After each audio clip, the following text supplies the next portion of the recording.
Hello दोस्तों, history UPT GT PGT और नाइलम series के अंतर्गत आपका स्वागत है। दोस्तों आइए देख लेते हैं कि इतिहास विषय के अंतर्गत वन लाइनर क्वेश्चन तो हम लोग वैदिक काल पढ़ रहे हैं। दोस्तों वैदिक काल से कौन कौन से वन लाइनर क्वेश्चन पूछे जा सकते हैं और कौन सा क्वेश्चन इम्पोर्टेंट हो सकता है एग्जाम के लिए, तो आइए देख लेते हैं। दोस्त आइए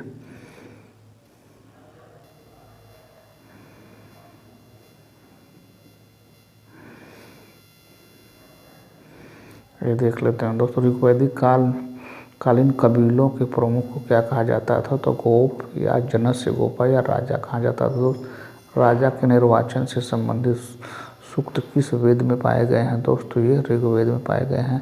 ऋग्वैदिक काल में राजा के पदाधिकारियों में प्रमुखतः कौन होता था? दोस्तों ये पुरोहित होते थे। पूर्व वैदिक काल में राजा पर नियंत्रण कौन रखता था? दोस्तों ये रखती थी भैया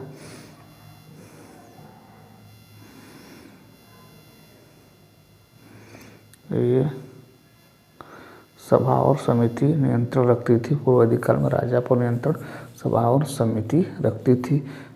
ऋग्वैदिक कालीन आर्यों का ग्राम में सामान्यतः क्या इंगित करता था?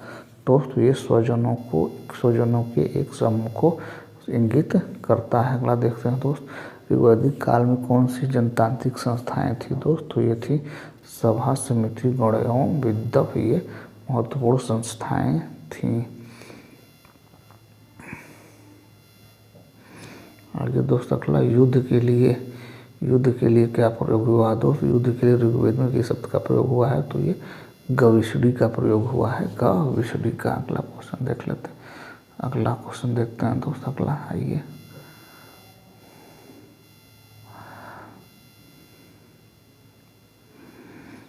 ऋग्वैदिक कालीन सभा और समिति के संदर्भ में सही कथन क्या है? दोस्तों यह सभी विशिष्ट वर्ग का प्रतिनिधित्व करती थी, जबकि समिति सामान्य वर्ग का प्रतिनिधित्व करती थी। आगे देख लेते हैं दोस्त। अगला, ऋग्वेद में वशिष्ठ को उनके पुरोहित के रूप में प्रस्तुत किया गया है। दोस्तों यह भरतों के द्वारा ऋग्वेद में यदु जन का युग्म किसके साथ हुआ दिखाया गया है? दोस्तों ये तुअर्सों के द्वारा साथ बताया गया है। आगे देख लेते हैं दोस्त। आगे, ऋग्वैदिक काल में चारागाह पर नियंत्रण रखने के लिए अधिकारी को क्या कहा जाता था? तो ये ब्राजपति कहा जाता था। ऋग्वैदिक राजा कोई प्रशासनिक तंत्र नहीं रखता था, तो क्योंकि वे ऋग्वैदिक अर्थव्यवस्था इसके लिए उपयुक्त नहीं थी। ऐन्द्रिक महाभिषेक का वर्णन किस वेद में किया गया है? दोस्तों ये ऋग्वेद में किया गया है। आगे देख लेते हैं दोस्त। अगला क्वेश्चन आइए देख लेते हैं दोस्त। अगला,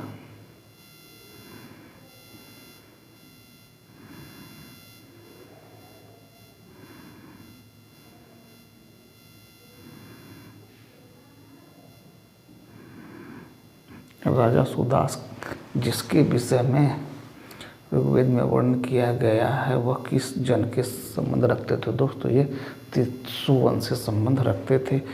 अगला देखते हैं दोस्तों, ऋग्वेद में उल्लिखित प्रसिद्ध 10 राजाओं का युद्ध किस नदी के तट पर लड़ा गया? तो ये परशुरी नदी है, जिसे अब रावी नदी कहते हैं। दोस्तों अगला, ऋग्वैदिक काल में सेना का स्वरूप कैसा था? दोस्तों कोई नियमित एवं अस्थायी सेना नहीं थी। आगे देख लेते हैं दोस्त। आइए,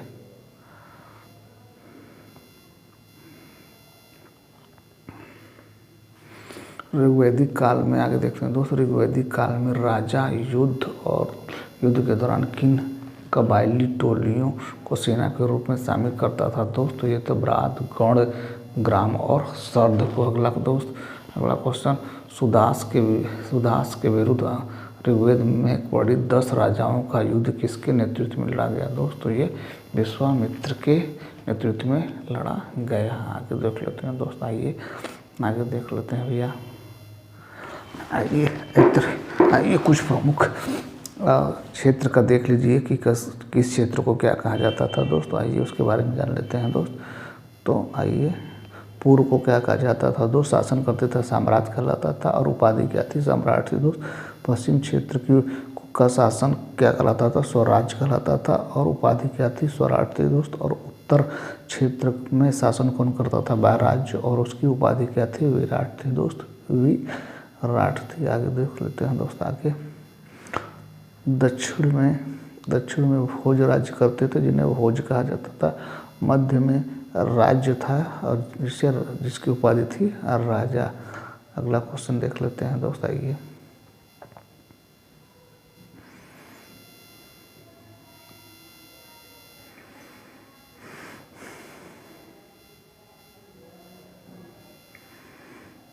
आगे ऋग्वैदिक समाज के बारे में कुछ जान लेते हैं दोस्त। तो ऋग्वैदिक कालीन समाज कैसा था? तो दोस्त ये पितृसत्तात्मक था। ऋग्वैदिक समाज का आधार होता था दोस्त परिवार होता था। ऋग्वैदिक समाज की सबसे छोटी इकाई परिवार या कुल थी दोस्त। ऋग्वैदिक काल में राज्य का आधार था दोस्त ये कुल या परिवार था दोस्त। आगे देख लेते हैं मित्र। ऋग्वैदिक ग्रंथ में वर्ण शब्द का सर्वप्रथम प्रयोग किया गया दोस्त, ऋग्वेद में किया गया। ऋग्वेद में पंचजन के घोतक हैं, आर्यों की 5 जनजातियों के घोतक हैं दोस्त। आगे देख लेते हैं दोस्त आइए आगे देख लेते हैं। गोत्र शब्द का सर्वप्रथम प्रयोग किस वेद में हुआ है? तो ये ऋग्वेद में हुआ है दोस्त। अगला देखते हैं दोस्त। ऋग्वेद में स्त्रियों से संबंधित उल्लिखित सत्य कथन है दोस्त। तो ये कन्याओं को अपना पति चुनने की पूर्ण स्वतंत्रता थी दोस्त। ऋग्वैदिक युग में बाल विवाह प्रचलित नहीं था दोस्त। स्त्रियां यज्ञों तथा सभा समिति की बैठकों में भाग ले सकती थी दोस्त। आगे आइए देखते हैं।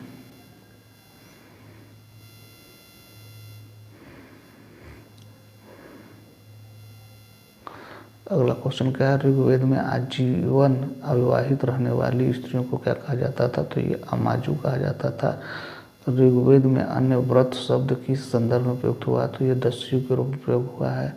अगला देख लेते हैं दोस्त। अगला मैं कवि हूँ, मेरे पिता वैद्य और मेरी माता अन्न पीसती है, इस कथन का वर्णन किस वेद में हुआ है दोस्त? ये ऋग्वेद में हुआ है। आगे देख लेते हैं दोस्त। अगला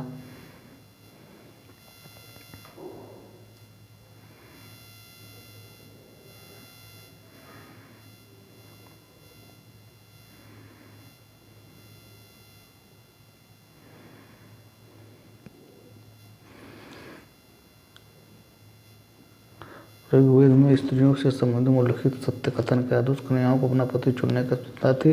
ऋग्वेद युग में बाल विवाह प्रचलित नहीं था दोस्त। स्त्रियां यज्ञों तथा सभा समिति बैठकों में भाग ले सकती थी। वे युद्धों में सक्रिय रूप से भाग लेती थीं। ऋग्वेद में आजीवन अविवाहित रहने वाले को अमाजु कहा जाता था। तो ऋग्वेद में अन्य व्रत के लिए संदर्भ में दस्यु का प्रयोग किया गया था मित्र। आगे देख लेते हैं। मैं कवि हूँ, मेरे पिता वैद्य हैं, मेरी माता अन्न पीसती, इस कथन का वर्णन किस वेद में है? तो यह ऋग्वेद में दोस्त। गोहरण के प्रसंग में ऋग्वेद के प्रमुख रूप से किसका नाम आया है दोस्त? ये पांड्यों का नाम आया है। आगे देख लेते हैं दोस्त आइए आगे। अवर्ण व्यवस्था के संदर्भित पुरुष सूक्त मूलतः किस वेद का भाग है दोस्त? ये ऋग्वेद का भाग है। ऋग्वैदिक युगीन वर्ण व्यवस्था जो बाद में जाति व्यवस्था में परिवर्तित हो गई। वर्ण के जाति में परिवर्तन होने का प्रमुख कारण क्या था दोस्त? यह था व्यवसायों का पैतृक होना। आगे देख लेते हैं दोस्त आगे। ऋग्वेद काल में आम जनमानस मनोरंजन के लिए किस साधन का प्रयोग करते थे? तो नृत्य, संगीत और रथ दौड़, घुड़दौड़, पासा खेलना एवं द्रुत क्रीड़ा खेल करना। पुनर्विवाहित स्त्री के लिए पुनर्भू शब्द का प्रयोग सर्वप्रथम किस वेद में किया गया है? तो ये ऋग्वेद में किया गया है। आगे देखते हैं दोस्त आगे। अगला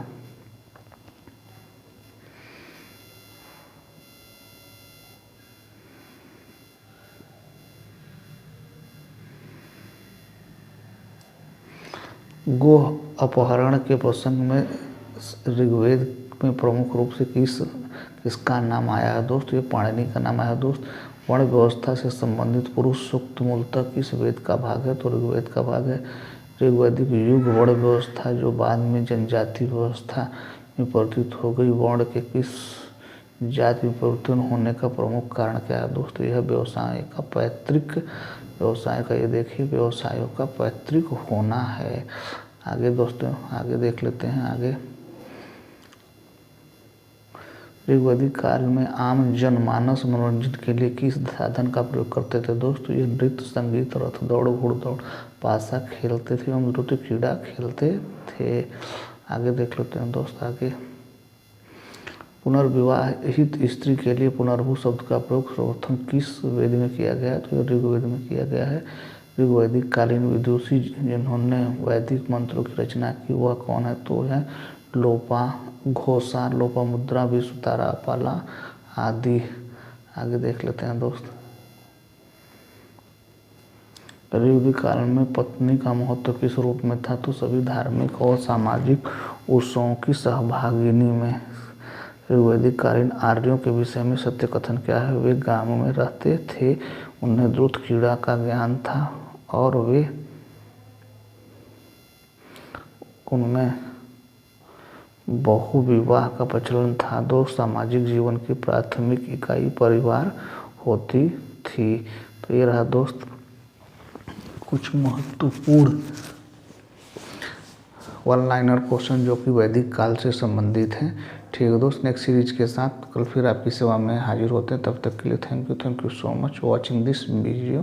तो ये वीडियो जो है दोस्त ये UP TGT, PGT, LT, GIC प्रवक्ता तथा विभिन्न टीचिंग एग्जामों में पूछे जाने वाले महत्वपूर्ण प्रश्न हैं।